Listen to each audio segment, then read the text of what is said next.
96.5 KPEL. I'm Ian Ozan. We'll start with some legislative news and a bill we've been talking about this morning, a bill that proposes a new commission and police force to oversee the Atchafalaya Basin Bridge. Joining us on the phone to talk about that bill is its sponsor, Representative Jonathan Goudeau of Lafayette. Representative Goudeau, thank you for joining us. Thank you. Good morning. Thanks for having me. So tell us what kind of inspired this. How did all this get started? What you thinking here, sir? Oh, Bernie, you followed my campaign through the whole time, and I appreciate that. And my constituents requested. That's one of probably the most complaints I've gotten. That we need to do something about that Basin Bridge. So I began my research. I met with the Causeway Bridge in New Orleans. Met with the commission over there. They did a PowerPoint presentation for me, and I was amazed on how successful that bridge is. That bridge is roughly 28 miles long. Ours is roughly 22 miles long. Their bridge has no shoulders. Our bridge has two shoulders. Their speed limit is 65. Ours is 55. Their response time is 4 minutes. Ours is 20 to 40 minutes. Wow. So it's all about police presence on that bridge. How do you think this is going to work? I mean, obviously, you did a lot of research on this, and you did look at what already is in place with the other thing. But where would the funding come from? Do we know more about the fiscal note on this? And would they be trained up, do you think, just like from a sheriff's department?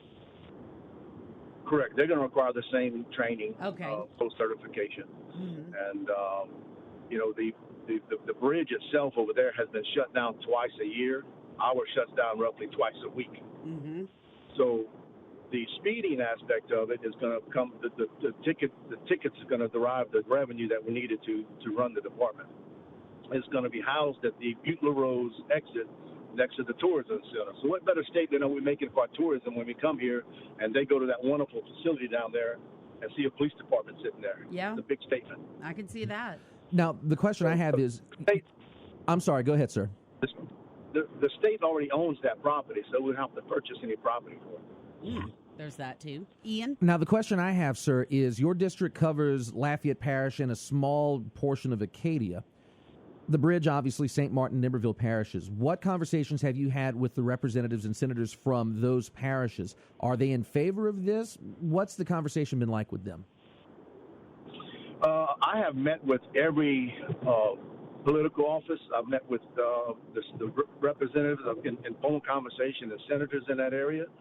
I don't like blindsiding anybody, so I gave them not only a seat at the table, but I addressed the concerns with them. I met with all the chiefs of police, the DAs, the parish presidents, that this is going to affect anywhere in the area. All the parish presidents are for it, and the lieutenant governor's for it. And I'll tell you, look, when that bridge is shut down, they had 243 accidents last year out of 365 days. So what does that tell you? That bridge is shut down over half the time. Yeah. So what do? They divert the traffic to these out-of-line communities, and you take 190 going up there. That police chief over there is telling me that he said his department is so small that he has to put officers at every intersection. So his town comes to a gridlock. All his emergency access roadways are blocked. It shuts that down. The parish presidents are excited because it deteriorates their infrastructure, bogs their cities down. So all these outlying agencies are for it. The two sheriffs on each side are opposed it. Iberville and St. Martin, they're opposed to it. Really? Why is that? Numerous reasons. Look, I promise I will not try to pass any legislation without getting everybody a seat at the table, and I have done that. Some of their concerns is, not just the revenue. Where's the revenue going to come from? Look, I'm going to quadruple their revenue, so that there's no argument there. Safety on the bridge. Who's going to prosecute the tickets? So there's a wide variety of concerns they had, and I've addressed all their concerns. LACE program. Well, no, your LACE program will still be able to stay. If anything, that's going to add more police presence on the bridge. Okay. The other question I have, and when we were talking about this earlier, one of our colleagues from one of the other radio stations said this doesn't seem to be fiscally responsible, at least in the startup, because it's going to cost money to pay for the police officers. The commissioners themselves won't be getting anything except for mileage to attend meetings. But to pay the police officers on this force, where would that money come from at the very least to start up the department? The state will burden the cost of the initial startup for the police station, the cars, the equipment for the officers, and it will be a payback program. So the Causeway Bridge wrote roughly 22,000 tickets last year at $190 a pop. So that'll tell you where this revenue is going to come from. It's going to cost right about $1.4 million to run the department. So it's going to be self-sustained running the department. The excess revenue is a portion of it's going to be given to tourism for the Lafayette Basin area. And then the rest of that portion is going to be to continue to maintain and keep the bridge up, and also to offset and pay the state back with startup costs. So it's going to eventually be a wash on that. Mm-hmm. In the surrounding areas, who are you kind of really getting support from? I know we kind of touched on it briefly, but are there some people that really like this idea? Look, the public is ecstatic about it. I have reached out to not just the businesses in that area, but and again, this is not my area, but this is about, it's affecting everyone in the state. It's about bringing safety to that bridge. And that should be the number one goal out there, and that's what I'm trying to accomplish with this. So the two DAs on each side and the two sheriffs on each side are opposed to the bill. And that's okay. You know, we're never going to always agree on how to get something accomplished. But this problem has been here for over 25 years. And look, they have tried passing legislation in the past. One, they got the speed limit dropped down. That didn't help. Then they got the law passed where the 18-wheelers have to stay in the right-hand lane. Right. That didn't work. They know when there's no police on that bridge. And what do? They start crossing over, and when you culminate that with the speed aspect, it's gonna have those issues where you're gonna start having crashes. Yeah, well, and that's certainly true. Now, in terms of a proposed speed limit on the bridge, is there a speed limit you would like to see the commission, if it is formed, set for the bridge? And if the commission is not formed, is there a certain speed limit you would like to see the legislature or Department of Transportation set for the bridge? Yes, and as you saw in that bill, the governor is going to have an appointee on the commission, and the parish president from each side is going to have an appointee on that commission. So they're all going to have a seat at the table in making this happen. But as far as the commission goes, it's going to be really, really fascinating to watch it develop and see what's important to these both sides of the jurisdictions. This I just find it fascinating. It'll be interesting to see now going forward and addressing the issue of the sheriffs. Do you think they'll continue to come to the table to discuss it and have conversations with you? I have asked them to do that as late as this morning. The DAs reached out to me, and then reminding me they're opposed to it, and that's fine. And I'm still willing to meet with them. I've asked them countless of times. Look, let's meet. Tell me what's important to you. Tell me what your concerns are. Let's address them together so this can be a success together. Any response thus far, or you hopeful that you will get some today, maybe? We're going to committee this morning. That's going to be too late to give me some opinions. Well, we can address it. We can address it from the committee to the floor and make some amendments there, and I'm more than willing to do that. I think it's very important to have these agencies involved. I'll throw you a curveball here.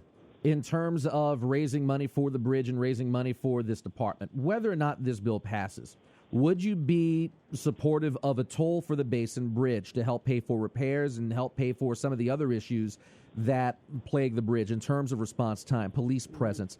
Is that an option that you would be open to? No, I'm adamantly opposed against a toll. And I'll tell you, look, it's not only a federal interstate highway, but you have to give your constituents an alternative. You can't force a toll on them in this situation. The Causeway Bridge is a totally different situation. They have two alternative routes the public can take.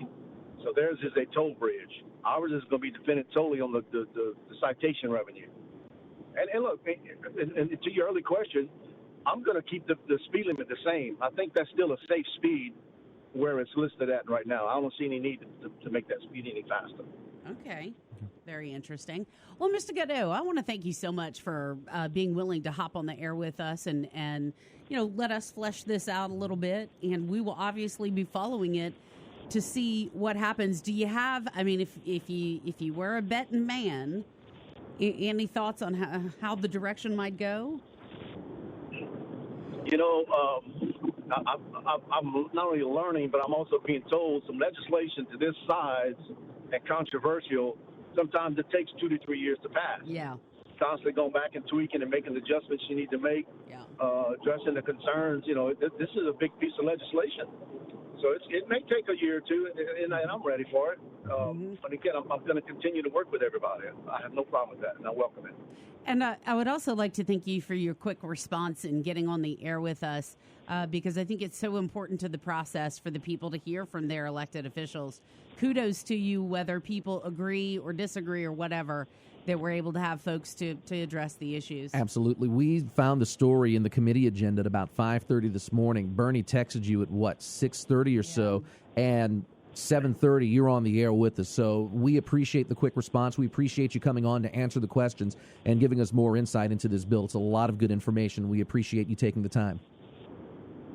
Thank you all very much. Y'all have a great day. All right. You too, sir. All right. So very interesting discussion. Mm-hmm. It is. And as he said, big bill. This may take some time.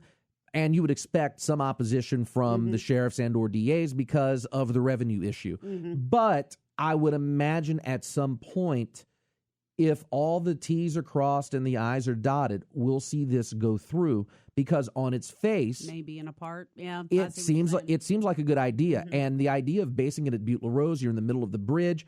You're only a couple miles away from Henderson, a couple miles away from the Iberville Parish line. It's a good central location, and as he mentioned, a security presence at a tourist site. So yeah, and they're playing devil's advocate. There are going to be a ton of questions about the people that do 80, 90 down that way. How is this going to will it impact in a positive way? Obviously, we would hope so, but then what about the negative side of it? Right. Don't know. These are all going to be questions that are going to be discussed in the legislature. And we'll have to look at the committee meeting today. We'll have to see what happens. Yep. And I would imagine the question that I had about the fiscal side of it, the startup costs and the payback that he mentioned through the traffic revenues, is going to be the biggest issue. It'll be fun to watch. It's an interesting discussion. Again, we appreciate Representative Gutto coming on. The story, by the way, is at KPEL965.com and the KPEL mobile app. We'll have that audio up on the website. Give us about 10, 15 minutes to deal with the vast tube of the internets. And we'll have the tubes. Yes, Ted Stevens, may he rest in peace. But we'll have the audio up in just a few minutes at KPEL965.com and on the mobile app. And more to come on Acadiana's Morning News. Yes, Happy indeedy. Monday.